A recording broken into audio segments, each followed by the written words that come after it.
Olá, boa noite a todos, a todas. Vamos dar início a mais um Evangelho no Lar neste domingo. Espero que todos estejam bem, tenham passado um bom dia, uma boa semana.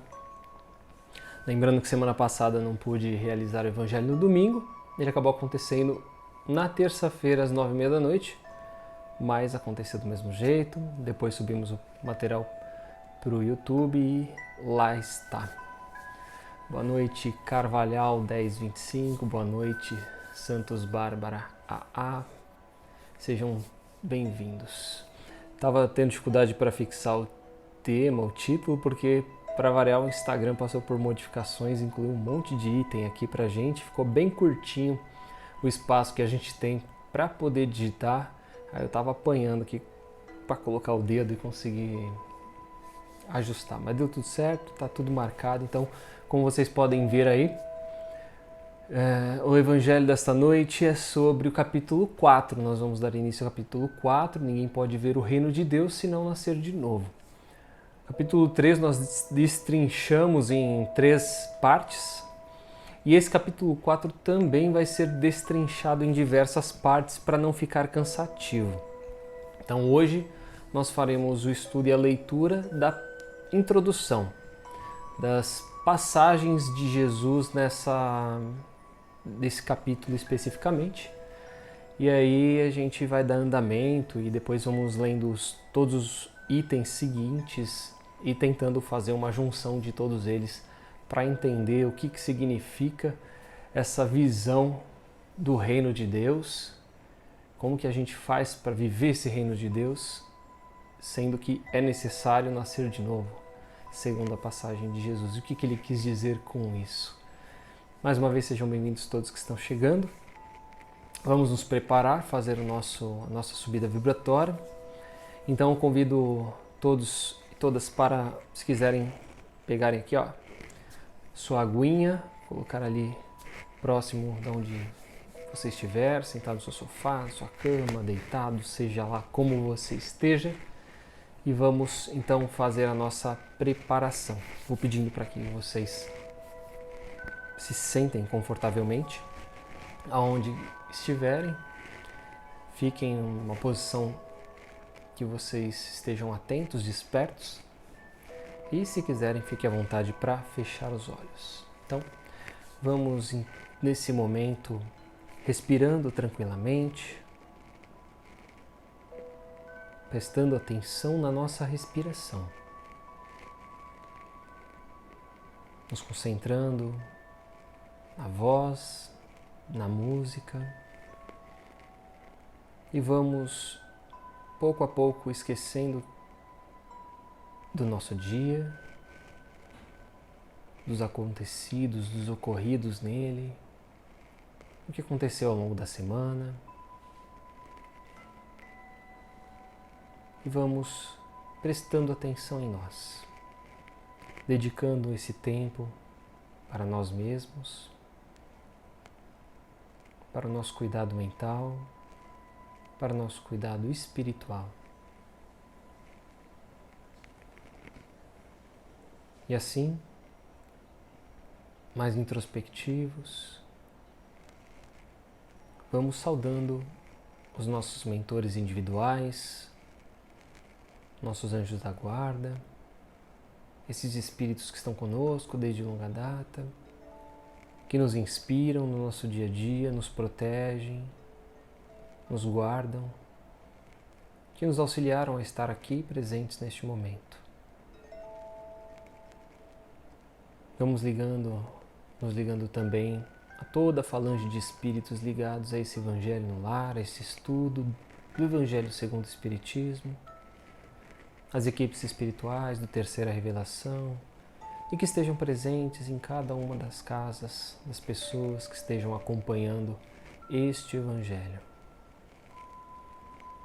Agradecemos esses espíritos e damos permissão às equipes de limpeza, proteção e higienização, representados pelos índios Itaporãs, Brogotás, os pretos da Princesa Isabel e os filhos do deserto de Sulamia, deixamos eles entrarem em nossas casas. Desde o portão principal, passando por todos os cômodos, eles vão limpando, vão higienizando, retirando placas, pensamentos, miasmas, higienizando todos os ambientes com suas ervas. E nós vamos sentindo nossa casa mais leve, mais agradável. E nos ligamos às falanges de Ricardo, pedindo a ele que deixe um ou mais de seus cruzados em frente à nossa casa, guardando e protegendo contra toda e qualquer negatividade, permitindo a entrada apenas daquilo que for autorizado pelo Pai. E assim nós vemos a nossa casa envolvida em uma cúpula, em uma redoma de proteção, e no topo dela uma bandeira, um farol aceso, para que a espiritualidade saiba que neste ambiente existe o Evangelho no lar. Nos ligamos às demais fraternidades do espaço e nos conectamos aos irmãos cristãos de 2000 anos atrás, os queridos apóstolos, abnegados no propósito do Cristo, de transformação, de reforma íntima. Saudamos eles, Paulo, Maria de Magdala,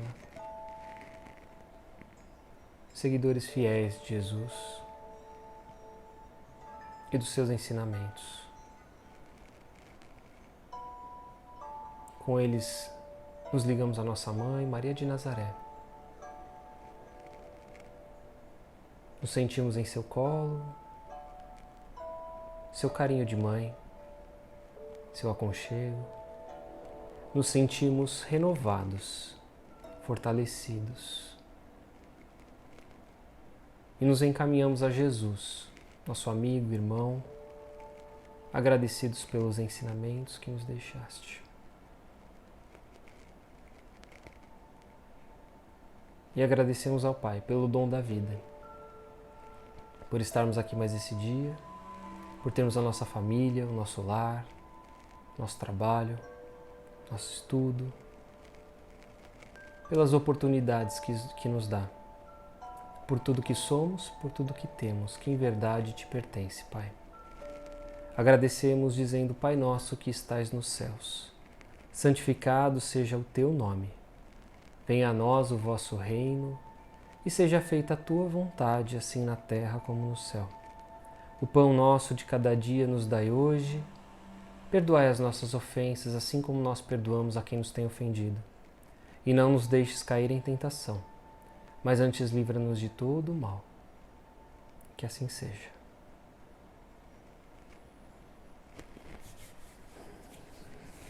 Espero que todos estejam bem. Vamos então dar início ao nosso Evangelho no Lar, reforçando que nós vamos dar início ao capítulo 4. Ninguém pode ver o reino de Deus se não nascer de novo. Como eu já disse no início, antes da prece, nós vamos destrinchar este capítulo, como nós fizemos com o capítulo anterior, o capítulo 3.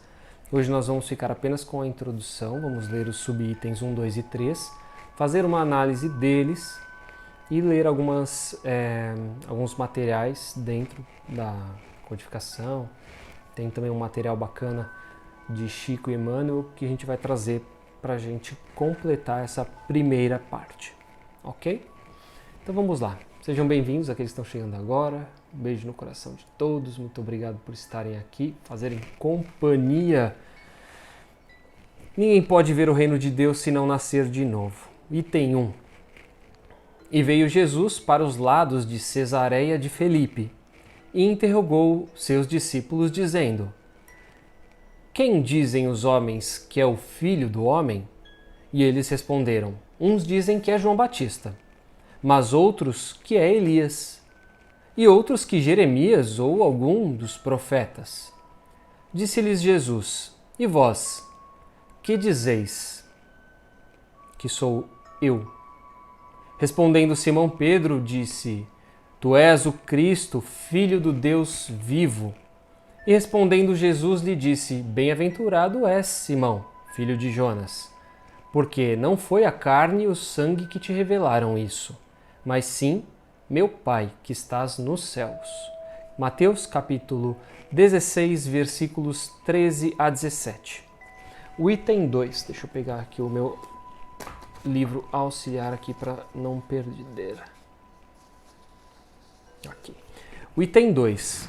E chegou Herodes, o tetrarca, notícia de tudo o que Jesus obrava, e ficou surpreso. Surpreso não, ele ficou como suspenso, porque diziam uns: é João que ressurgiu dos mortos, e outro: é Elias que apareceu, e outros: é um dos antigos profetas que ressuscitou. Então disse Herodes: eu mandei degolar a João. Quem é, pois, este de quem ouço semelhantes coisas? E buscava ocasião de o ver. Marcos, capítulo 6, versículos 14 e 15, também em Lucas, capítulo 9, versículos 7 e 9. Vamos entender um pouco essas passagens dos evangelistas Marcos, Mateus e Lucas. Qual que é o objetivo desse capítulo, dessa parte, né? É que nós entendamos um pouco acerca da reencarnação, que a gente possa estudar o seu significado, a finalidade da reencarnação, é claro, e enfatizar o seu conhecimento pelos antigos judeus. Então aqui estamos falando do período em que Jesus viveu e das coisas que Herodes entendia e do que Jesus passou, nesses dois itens especificamente. E como que foi reconhecido isso por Jesus? Essas são as observações que a gente vai trazer no dia de hoje. Então é possível a gente concluir, através dessas passagens evangélicas, que os judeus conheciam a reencarnação? Inegavelmente que sim. As ideias que tanto os discípulos como outras pessoas faziam em torno do que teria sido o Cristo, imaginando-o como João Batista, como Elias, como Jeremias ou algum dos profetas, nos levam a concluir que os judeus acreditavam na reencarnação. Estamos falando então do povo judeu especificamente daquela época. Importante lembrar que a ideia de reencarnação trazida nesse capítulo não é uma ideia originária do Espiritismo, né? Não surgiu com o Espiritismo. Vários povos ao longo da humanidade, da história da humanidade, eles acreditavam na reencarnação dos espíritos. E o povo judeu não fugia a essa questão. Só que vamos lembrar que existiam vários outros povos que viviam naquela região, tá? Então os judeus já tinham essa noção desse fenômeno e o próprio Cristo a ele se referiu, mostrando que o espírito renasce em outros corpos.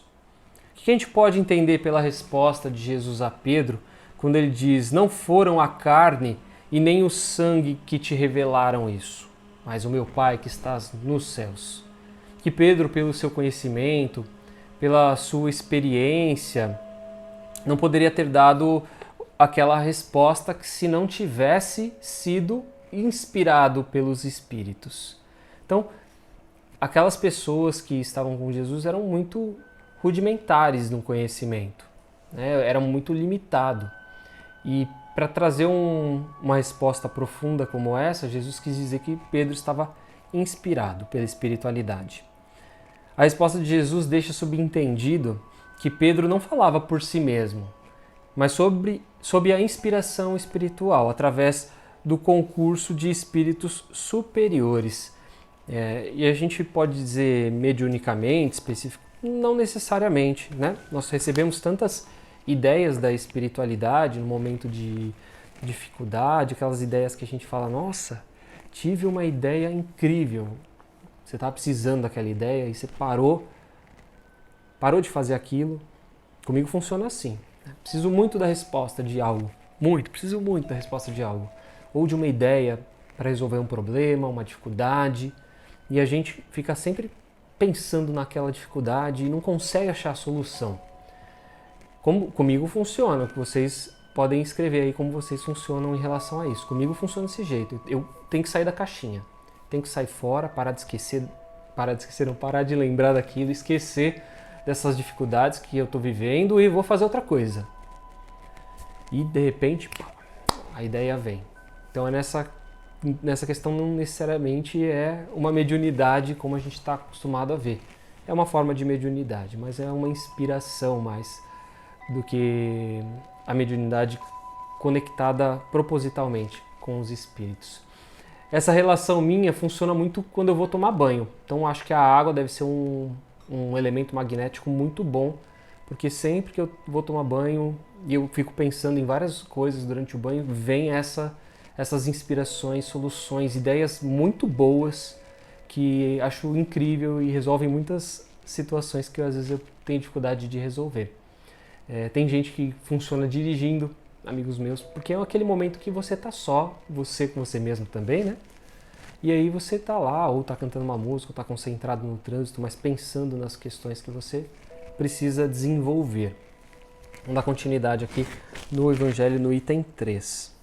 Item 3, então, após a transfiguração, e os discípulos lhe perguntavam, dizendo, pois, por que dizem os escribas que importa vir Elias primeiro? Mas ele respondendo, disse-lhes, Elias certamente há de vir, e restabelecerá todas as coisas. Digo-vos, porém, que Elias já veio, e eles não o conheceram. Antes fizeram dele quanto quiseram. Assim também o Filho do Homem há de padecer às suas mãos. Então compreenderam os filhos que os discípulos que João Batista era a quem Jesus estava, usando como referência. Essa passagem está em Mateus, capítulo 17, versículos 10 a 13, Marcos, capítulo 18, versículos 10 a 12. Lembrando que já temos relatos, da reencarnação de João Batista relacionado ao profeta Elias. Então, em relação a esse item 3, nessa passagem, então, Jesus acaba admitindo a existência da encarnação, afirmando mesmo que Elias, o profeta, haveria de vir para restabelecer as coisas. João Batista, quem conhece a história de João Batista, ele foi um precursor de Jesus, tanto entre os essênios, quanto o seu conteúdo, as palavras que ele dizia, as ideias que João Batista tinha, foram precursoras a passagens e informações e coisas que Jesus vinha para trazer para todos depois. Então, veio para restabelecer todas as coisas, já viera e não fora reconhecido pelos judeus, que lhe haviam dado tratamento cruel. Realmente, como a gente conhece a passagem, ele foi degolado. Mas eu vos declaro que Elias já veio e não reconheceram, como trataram, como lhes aprouve. Qual a conclusão, então, dos discípulos acerca do que teria sido Elias? Eles entenderam que Jesus, ao afirmar que Elias já era, admitia que João Batista era Elias encarnado, reencarnado, aliás. Então seus discípulos compreenderam que fora de João Batista que ele falava. O que a gente pode entender por reencarnação, então? Reencarnação é a volta da alma ou do espírito à vida corpórea, mas em um corpo especialmente formado para ele, naquele momento, e que ele nem tem nada a ver e em comum com o antigo. Lembrando que nós temos, vou falar um pouco disso daqui a pouco, mas nós estamos aqui encarnados, somos espíritos encarnados. Espíritos encarnados são identificados como alma. Quando o espírito ele desencarna, ele perde o contato com a matéria através do perispírito, ele não é mais alma, ele é um espírito num momento de erradicação, num local de erradicação. A hora que ele volta para a carne, ele volta a ser uma alma. A reencarnação dos espíritos é princípio conhecido por civilizações antigas, embora sob diferentes nomes. O espiritismo passou a usar esse termo, reencarnação, para evitar dúvidas e definir com precisão o fenômeno.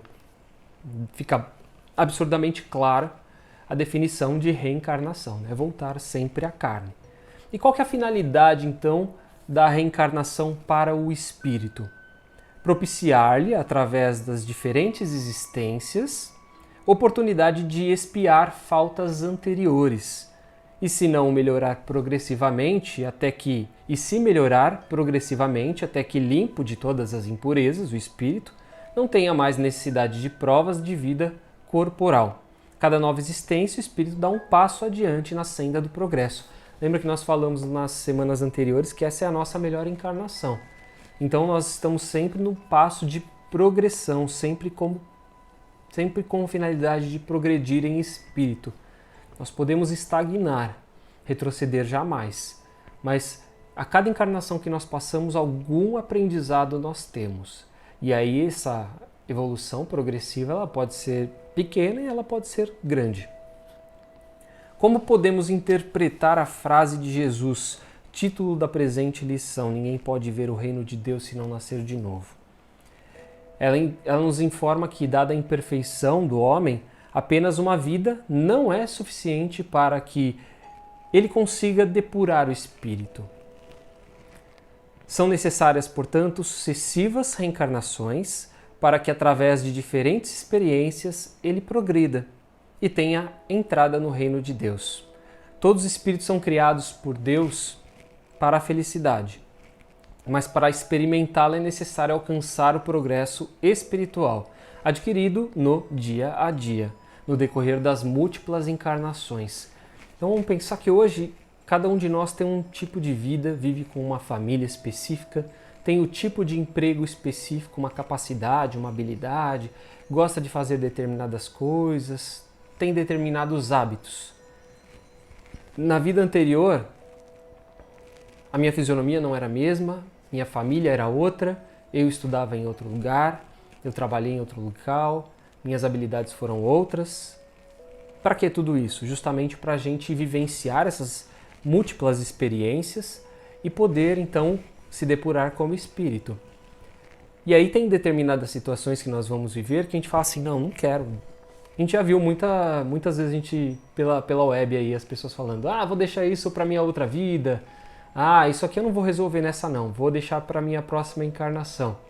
E de fato a gente está deixando mesmo para a próxima encarnação.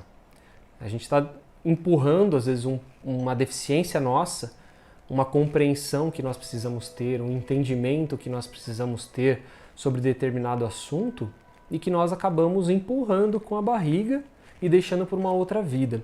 Só que nessa vida específica, nós, como entendemos o espiritismo, o espírito imortal, as reencarnações, nós temos a possibilidade, o conhecimento e a consciência desses defeitos e que nós podemos fazer essa depuração do espírito ainda nessa encarnação, por mais dolorosa que às vezes seja a questão e que a gente queira deixar para depois.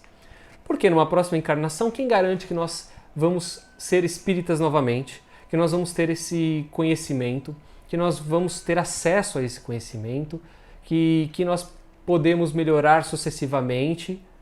E se eu vir numa outra encarnação, sei lá, numa tribo africana que endeusa o sol, como é que eu vou conseguir, dentro dessa dificuldade, talvez, ter facilidade para isso? Como que eu vou conseguir, dentro de uma cultura asiática, uma cultura nórdica? Então, olha que curioso.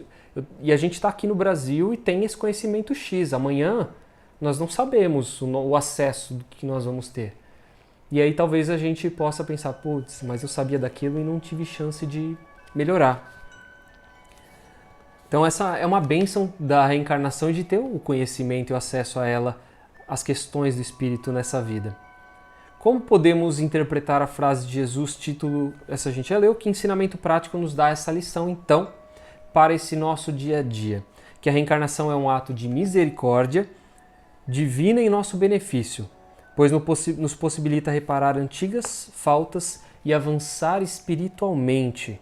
Portanto, cada dia, cada instante da nossa vida, cada momento deve ser uma ocasião de se fazer o bem, de praticar a caridade, de aprender a auxiliar ao próximo, para que a gente não perca essa oportunidade de progredir. Isso a gente está falando do próximo, né? Mas a gente pode absorver isso para as nossas coisas, para as nossas dificuldades, para o nosso próprio bem também.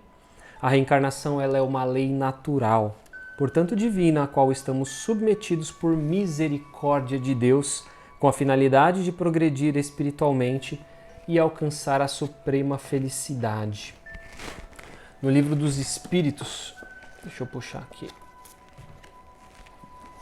No Livro dos Espíritos, nós temos no capítulo 4, Pluralidade das Existências. Falamos um pouco dos mundos da outra encarnação, não, né? Então, já estou viajando. No último capítulo, no último estudo. O item 166 fala sobre reencarnação, do Livro dos Espíritos, tá, gente? Como pode a alma, é a pergunta que Kardec faz, como pode a alma, lembra que eu falei da alma, né? E Kardec aqui menciona a alma e não o espírito. Como pode a alma, que não alcançou a perfeição durante a vida corporal, acabar de depurar-se? Todas as respostas que os espíritos dão nessa parte desse subtítulo, né? Subitem, elas são bem diretas. Então ele fala assim, o espírito só se depura sofrendo a prova de uma nova existência. Então ele fala sofrendo a prova de uma nova existência. E não depois que você desencarnar ali com os anjinhos, entre encarnações, na erradicação, não. É exatamente no momento em que você está encarnado, onde você sofre a prova para essa depuração do ser.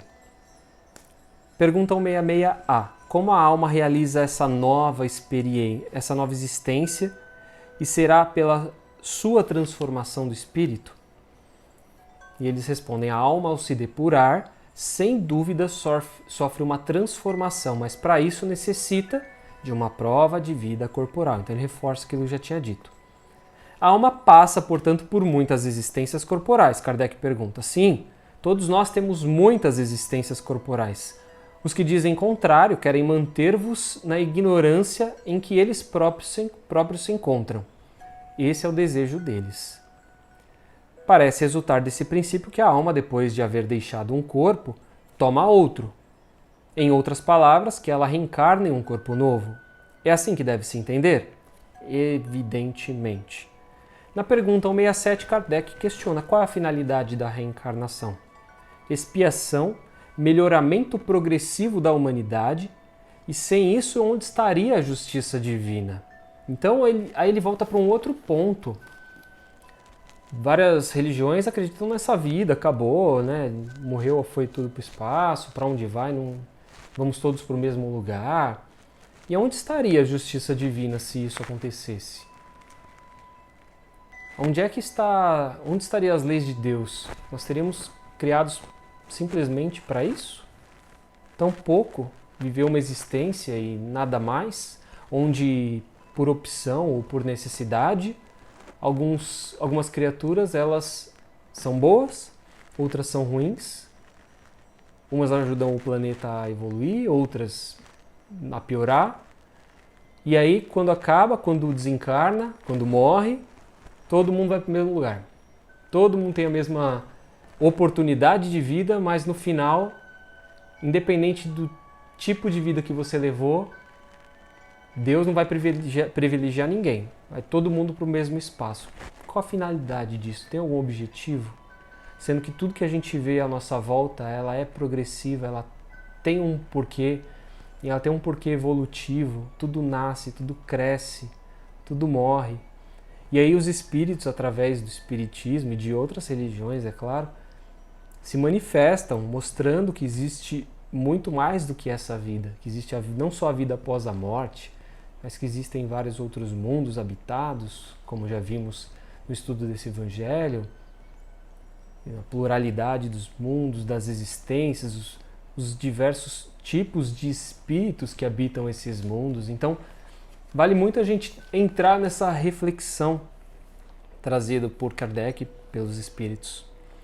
O número de existências corporais, pergunta Kardec na questão 168, é limitado ou o espírito reencarna perpetuamente? Também é uma boa pergunta. E os espíritos dizem que a cada nova existência que o espírito a cada nova existência os espíritos dão um passo, o espírito dá um passo na estrada do progresso. Quando se despojar de todas as impurezas, não mais necessitará das provas da vida corporal. Então, haja prova para se despir dessas impurezas. Temos longas encarnações. O número de encarnações é o mesmo para todos os espíritos? Não, respondem os espíritos. Aquele que caminha depressa se poupa muitas provas. Todavia, entre encarnações sucessivas, são sempre muito numerosas, porque o progresso é quase infinito. Então, mas quanto mais está o espírito na necessidade da prova, da encarnação, mais oportunidades ele acaba tendo para esse desenvolvimento. E eu acho que quanto mais ignorante o espírito também tem essa questão desse reencarne, às vezes até uma reencarnação compulsória, que é quando o espírito não está esperando essa encarnação, ele simplesmente é colocado uma nova vida.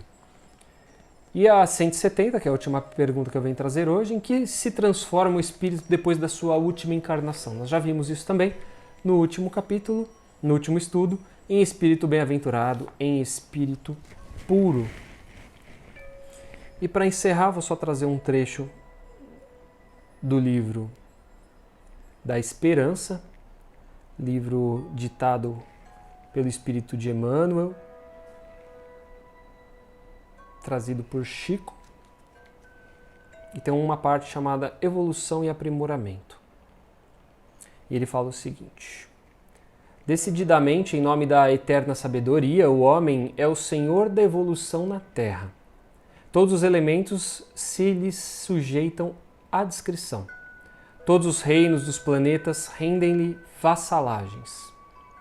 Montanhas cicloscópicas sofrem-lhe a carga de explosivos, transfigurando-se em matéria-prima destinada à edificação de cidades prestigiosas. Então ele está falando do poder que o ser hominal tem.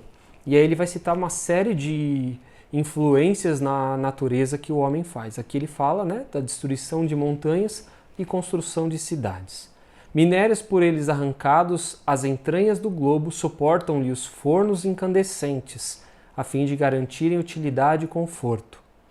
Rios e fontes obedecem-lhe as determinações, transferindo-se de leito com vistas à fertilização à gleba sedenta.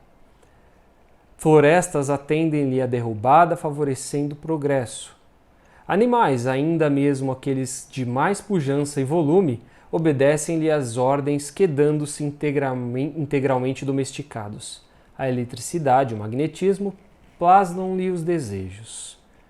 Então, olha a destruição da natureza que ele acaba colocando, como se a destruição da natureza causada pelo homem, tudo para benefício próprio. Olha quanta coisa boa acontece tirando outras coisas boas que existem, que não se enxerga com essa visão de que está destruindo coisas importantes.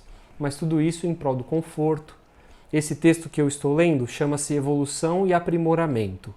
Santos Bárbara está me perguntando. Evolução e Aprimoramento do livro Lei da Esperança. Livro da Esperança, tá? Continuando aqui o texto, e o próprio átomo, síntese da força cósmica, descerra-lhes os segredos, aceitando-lhe as rédeas. Mas não é só no domínio dos recursos materiais que o homem governa soberano. Ele pesquisa as reações populares e comanda a política, investiga os fenômenos da natureza e levanta a ciência. Estuda as manifestações dos pensamentos e cria instrução. Especializa o trabalho e faz a indústria. Relaciona as imposições do comércio e controla a economia. Claramente nós, os espíritos em aperfeiçoamento, no aperfeiçoamento terrestre, conseguimos alterar ou manobrar as energias e os seres inferiores do planeta a que transitoriamente nos ajustamos, e do qual nos é possível catalogar os próprios da luz infinita, estudantes no universo. A face disso, não obstante, sustentados pelo apoio divino, nas lides educativas que nos são necessárias, o aprimoramento moral corre por nossa conta. Então aqui ele fala uma série de progressos que o homem fez, e é muito legal você avaliar todo esse crescimento, o avanço de tecnologia, e aqui ele dá outras coisas positivas de avanço, do aperfeiçoamento da sociedade, do homem, mas, e tudo isso, ele deixa claro que tudo isso acontece pela vontade de Deus. O livre-arbítrio do homem toma a frente e tudo isso que acontece é pela vontade do homem. A questão é qual é o preço disso? E isso é uma individualidade, isso é o que a consciência de cada um pode cobrar. E é isso que ele fala aqui, né? O aprimoramento moral corre por conta individual. Posso fazer várias coisas boas para todas as pessoas. Qual é o preço disso? Só explicando aqui o André, o espiritista nerd, na descrição está parte do evangelho que nós estamos estudando, tá? Evangelho no Lar de hoje está falando sobre o capítulo 4, ninguém pode ver o reino de Deus se não nascer de novo. Estou trazendo apenas uma obra complementar, tá? Já lemos uma parte do Livro dos Espíritos e agora estamos lendo essa parte do Livro da Esperança. O professor ensina, mas o aluno deve realizar-se. Os espíritos superiores nos amparam e esclarecem, no entanto, é disposição da lei que cada consciência responda pelo próprio destino. E que lei é essa? É a lei moral, são as leis de Deus. Meditemos nisso, valorizando as oportunidades em nossas mãos. Por muito alta que seja a cota de trabalho corretivo que traga dos compromissos assumidos em outras reencarnações, possuis determinadas sobras do tempo, que é patrimônio igual de todos. O tempo é um outro fator, o tempo é igual para todos, gente. O tempo é igual para todos. E com o tempo que dispões, basta usares sabiamente a vontade, que tanta vez manejemos para agravar as nossas dores, a fim de te consagrares no serviço do bem e ao estudo iluminativo, quando quiseres, como quiseres, onde quiseres e quanto quiseres, melhorando-te sempre. Então tá aí, complementando então o nosso estudo com esse capítulo chamado Evolução e Aprimoramento do Livro da Esperança. Então hoje nós falamos basicamente sobre reencarnação, o que é reencarnação de uma forma bem sucinta. Nós vamos destrinchar, nós vamos nos aprofundar mais nesse capítulo 4 nas próximas semanas. Se eu não me engano, 4 partes, se eu não me engano. E aí para a gente também fazer um estudo mais dinâmico, senão fica bastante cansativo e tem muita informação acerca do que é a reencarnação, a gente já falou também, claro, dos espíritos, do mundo que habitamos, das diversas casas e moradas do meu pai, mas aqui é especificamente do homem que a gente vai falar. Do homem não, né? Do espírito que vive no homem. Ok? Se tiverem dúvidas, quiserem perguntar alguma coisa, vocês podem mandar agora, podem mandar no privado, depois eu converso com vocês. E vamos fazer o nosso encerramento, as nossas vibrações finais. Semana que vem a gente dá continuidade nesse estudo, ok? Convido vocês a mais uma vez, deixa eu aumentar o somzinho aqui, que eu baixei. Pronto. Então convido vocês a mais uma vez sentarem-se confortavelmente. Giane, essas lives específicas são Evangelho no Lar. Tá? E dentro do Evangelho no Lar nós estamos fazendo o estudo do Evangelho segundo o Espiritismo. Todos os domingos, às 21 horas, horário de Brasília, tá? Domingos, 21 horas, horário de Brasília. Seguindo a gente, eu sempre coloco postagem no feed para lembrar, sempre coloco nos stories para lembrar, só para a gente não perder. Se perder, depois, se esse horário também não for favorável para você, esse conteúdo fica no IGTV, na hora, imediatamente, e depois você pode acompanhar a hora que você quiser. Assim como também no YouTube. Então esse material vai para o YouTube e pode ser espalhado para todo mundo que não tiver acesso, que nem todo mundo tem uma conta no Instagram. Então a gente pode copiar esse link e mandar para as pessoas poderem acompanhar e dar sequência pelo YouTube e não pelo Instagram, tá bom? Seja bem-vinda. Então vamos fazer nossa prece de encerramento, as nossas vibrações. Corre lá, pega a sua água ainda, para a gente fluidificar. Para a gente não, né? Para que os espíritos fluidifiquem enquanto a gente faz a nossa vibração. Então, convido mais uma vez vocês a fecharem os olhos. Mais uma vez, se deixar conectar, envolver por essa música, pela tranquilidade da música. Compreendendo que não é a primeira vez que estamos aqui. encarnados em espírito,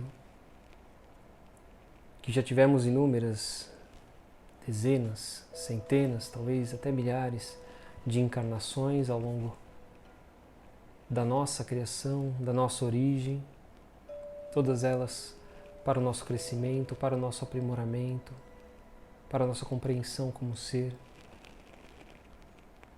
E que hoje nós estamos vivendo cada uma das situações que nós estamos vivendo, sejam elas boas ou sejam ruins, as boas por merecimento e as ruins por necessidade, para que nós entendamos e que elas virem qualidades. Então, assim, peço para que todos possam oferecer aquilo que têm de melhor. Imaginem uma energia muito forte saindo de cada um de vocês. Cada um de nós possa oferecer melhor sentimento, melhor energia, melhor vibração. E nós vamos juntando essa vibração, deixando na mão da espiritualidade. E vamos vibrando pelo bem universal, pelo planeta Terra, por todos os povos que nele habitam, principalmente pelas criaturas que vivem em guerras, que passam por fome, misérias. Vibremos pelo nosso Brasil, por essa pátria bendita. Vibremos por Brasília, pelos dirigentes desta nação.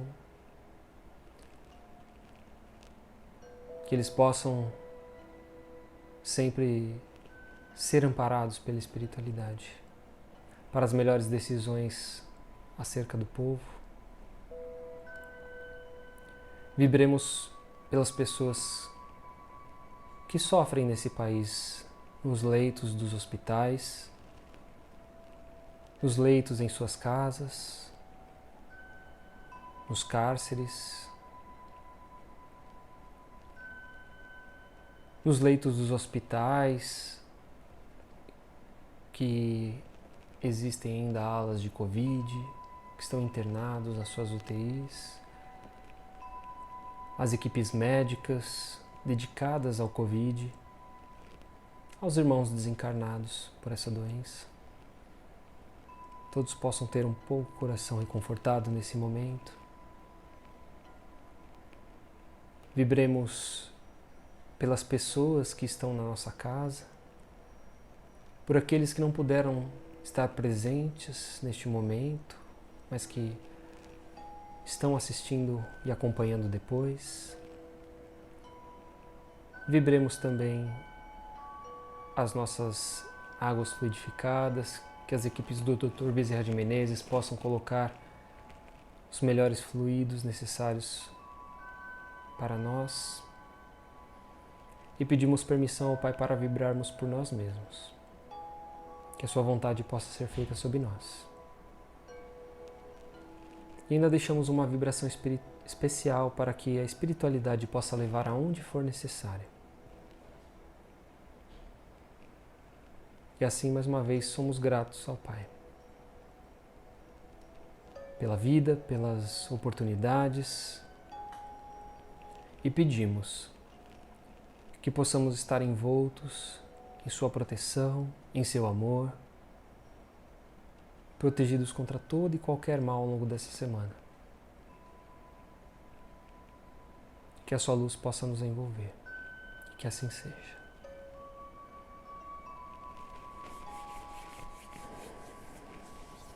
É isso aí, gente. Obrigado pela companhia. Quem está chegando pela primeira vez, sejam bem-vindos, sejam bem-vinda. E estamos aqui todos os domingos fazendo esse Evangelho no Lar. Quiser convidar conhecidos, indicar para pessoas que estejam precisando ouvir uma palavra ou entender um pouco, estudar o Evangelho. Tem muita gente que tem dificuldade de acompanhar, de fazer o Evangelho sozinho, ou de entender como que se faz o Evangelho no Lar. Esse é o meu jeito de fazer o Evangelho no Lar, mas cada um tem a sua forma. E aí a gente tem vários vídeos indicando. No próprio YouTube eu tenho um vídeo falando só sobre o Evangelho no Lar, indicando passo a passo, mas também pode mostrar esses vídeos que eu tenho feito, essas lives do estudo do Evangelho, sequencial, estou desde a introdução fazendo, e agora chegamos ao capítulo 4, tá bom? Boa noite para todos, fiquem com Deus, uma ótima semana, bons sonhos, e nos vemos mais uma vez na próxima semana. Beijo no coração de todos, até lá.